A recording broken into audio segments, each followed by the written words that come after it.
Good morning student, welcome to Golden Public School. This is Arjun Chaudhary.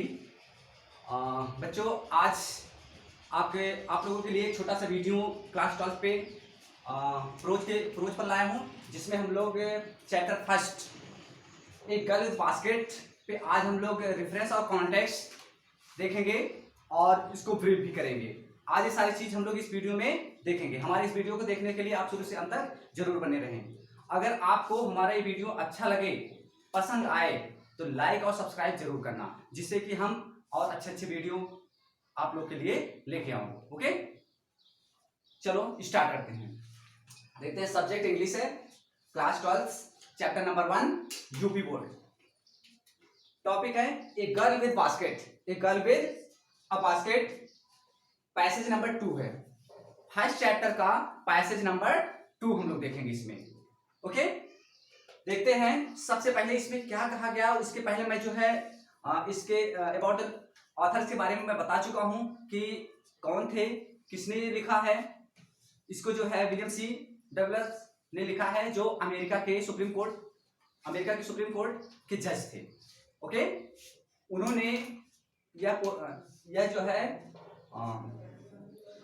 Lesson लिखा है। उन्होंने जब भारत में वो आए थे, भारत के बारे में जानना चाहते थे, भारत के नब्ज के बारे में जानना चाहते थे।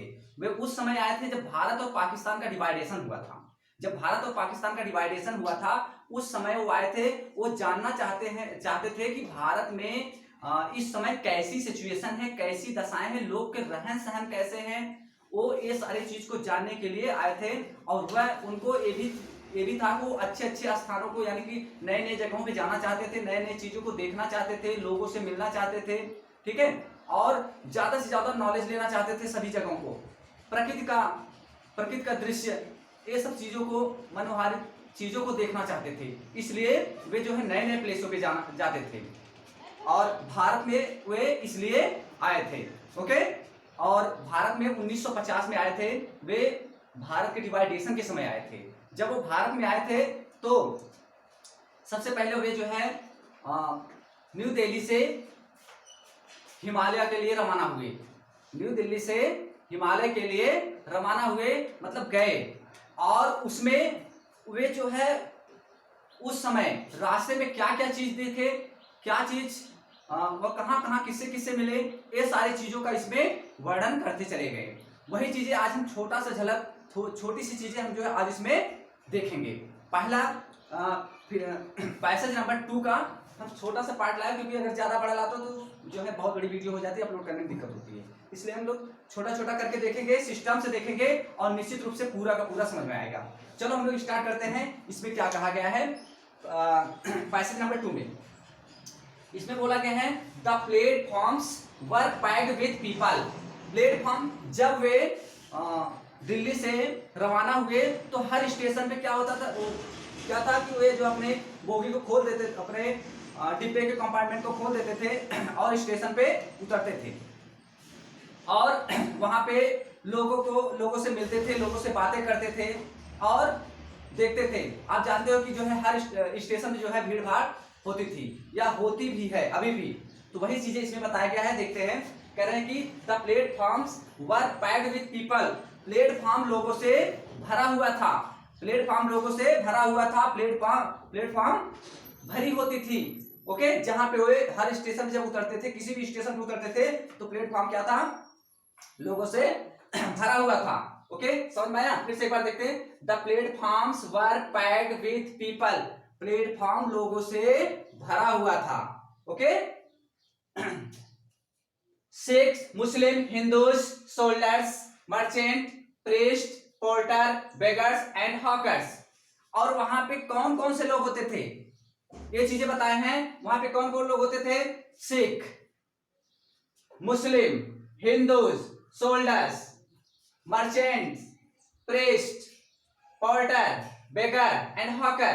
वहां पे जो है सिख भी थे, मुस्लिम भी थे, हिंदूज थे, सोल्जर थे, और मर्चेंट व्यापारी भी थे, और प्रेस्ट पुजारी भी थे, एंड पोर्टर कूली भी थे, बेगर्स, हॉकर्स, बेगर्स में भिखारी भी स्टेशन पे होते हैं, भिखारी भी थे, एंड हॉकर्स, फेरी वाले थे जो घूम घूम करके अपने सामान को बेचते थे।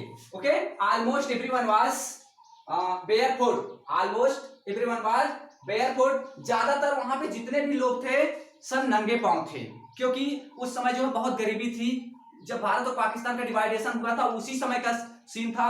जानते हो जब किसी देश में अगर लड़ाई हो जाए या कुछ हो जाए तो क्या होता है, वहां पे बहुत तंगी आ जाती है, गरीबी आ जाती है।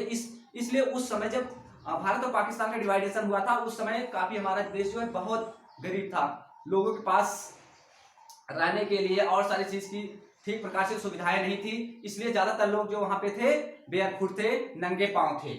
Okay, and dressed in loose white garment, और जो लोग वहां पे कपड़े पहने थे लूज गारमेंट, मतलब ढीली ढाली कपड़े पहनते थे, जैसे धोती कुर्ता हो गया, धोती कुर्ता लोग पहनते थे उस समय।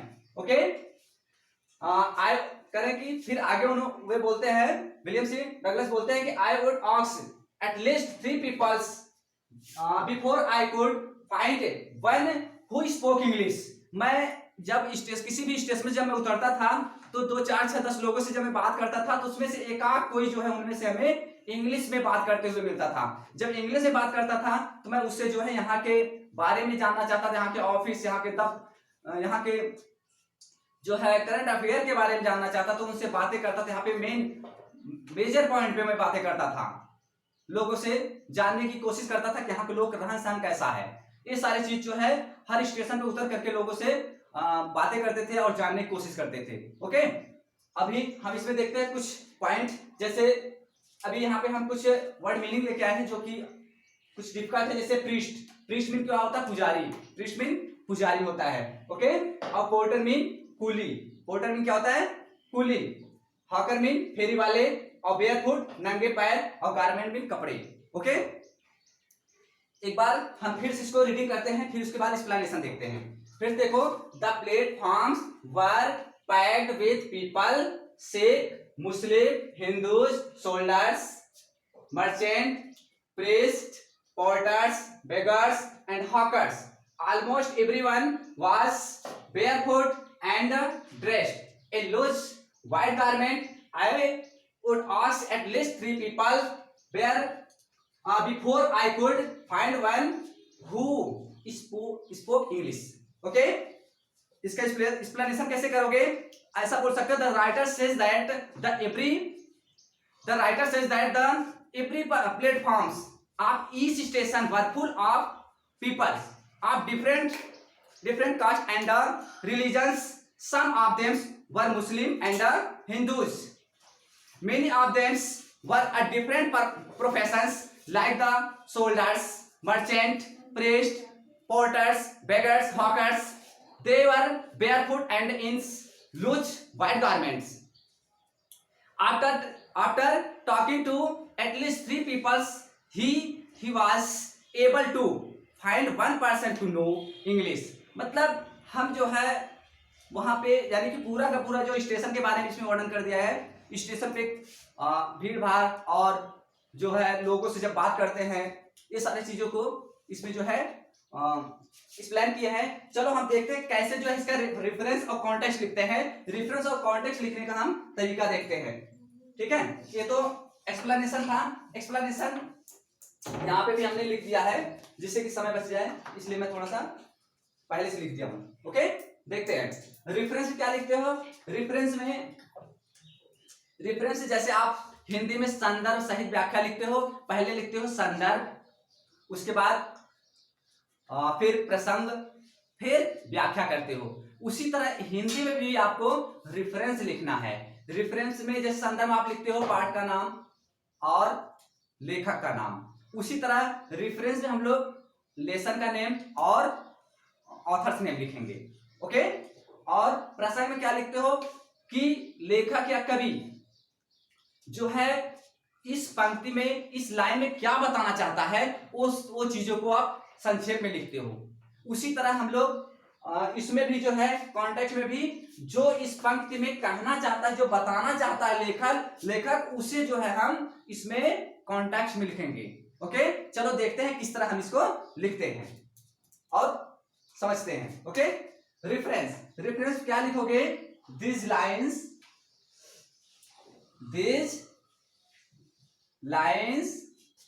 have been taken from the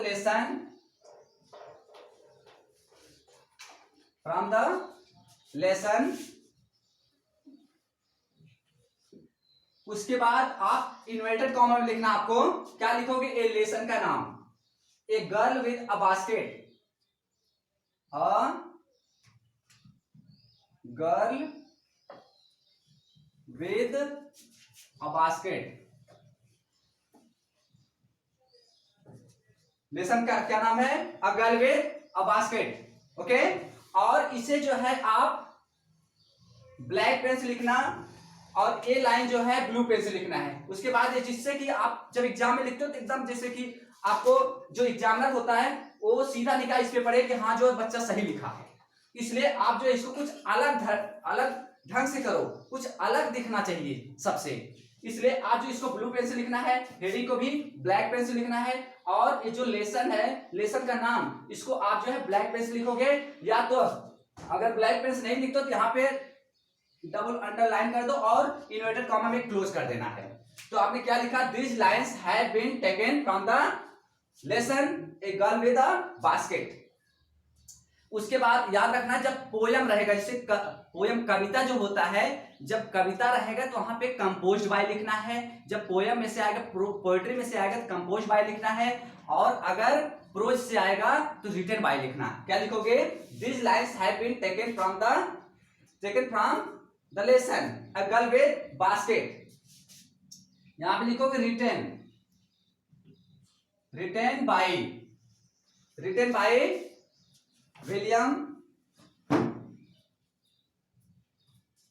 William C Douglas. इसको भी विलियम सी डगलस को भी आप ब्लैक पेन से ही लिखना है। ओके, ब्लैक पेन से लिखना है। These lines have been taken from the lesson A Girl with a Basket written by William C. Douglas।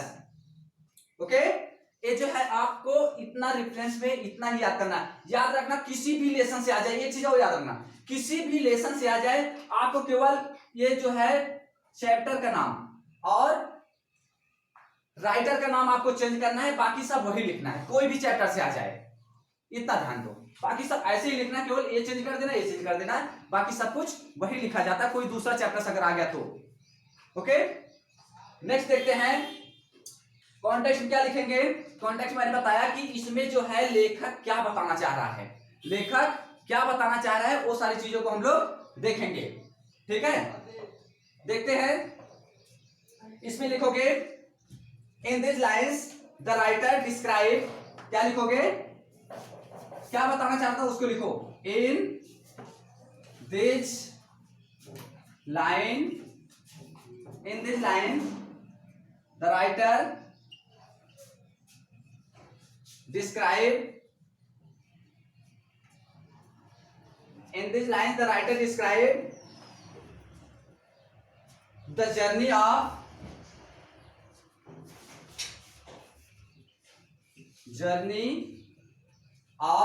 in these lines the writer described the journey of his way,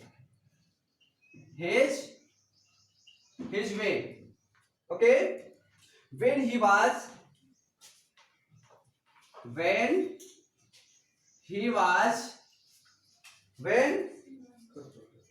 going to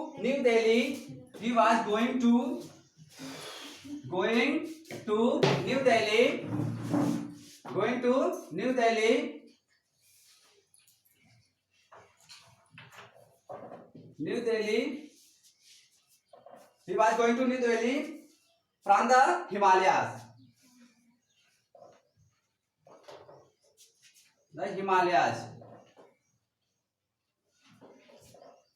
okay.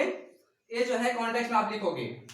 इस तरह जो है हम लोग reference, आपको ये passage दिया रहेगा, पैसेज से हमको रेफरेंस लिखना है, उसके बाद कॉन्टेक्स्ट लिखना है, फिर उसके बाद एक्सप्लेनेशन लिखना है। ओके, आपको यह वीडियो कैसा लगा, आप जो है अगर आपको ये वीडियो अच्छा लगा हो तो लाइक और सब्सक्राइब करना न भूलें, जिससे कि हम और अच्छे अच्छे वीडियो आप अपलोड करें, जिससे कि आपका नोटिफिकेशन आपके मोबाइल पे पहुंचे, आप हमारे वीडियो को तुरंत देख सको। Okay, thank you.